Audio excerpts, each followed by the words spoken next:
Now, here's Chief Meteorologist Tony Petrarca with your live Pinpoint Doppler 12 Futurecast. Well, earlier we talked about much warmer weather on the way for both Friday and Saturday. I want to jump ahead to Saturday and explain, and you'll be hearing this term a lot over the next couple of days, and that is a backdoor cold front.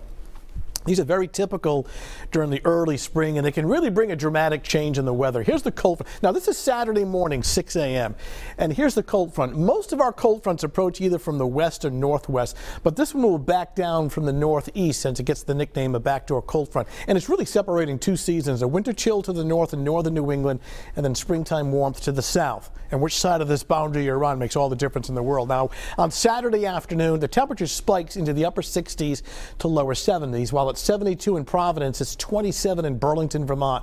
And eventually by Saturday evening, this backdoor cold front starts to work in. The wind goes from southwest to northeast, not a great wind direction.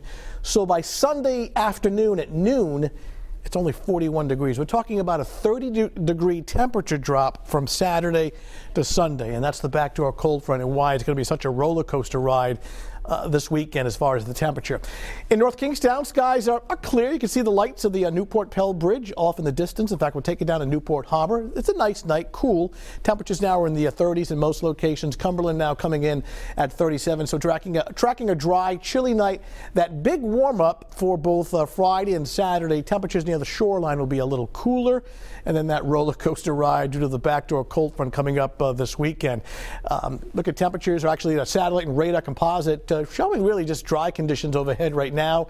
Snow and rain showers in upstate New York is not a factor in our forecast. What I'm tracking is this warm front across the upper Midwest. Quite simply, this is the leading edge of milder air that eventually gets here by Friday and Saturday. Now, initially when warm fronts approach, they bring clouds and a couple of showers. So with that in mind, we'll start with sunshine tomorrow, clouds in the afternoon, and perhaps a late day rain shower. You see the temperatures south of the front warmer, and that's some of the warmer air headed our way by late week and into the early part of the weekend. Get in real close, take a look at Futurecast, watch the time bar right up in here. It's pretty quiet overnight. This is 7 o'clock in the morning, starting off at 37. I don't see any heavy frost or scraping of your windshield tomorrow morning.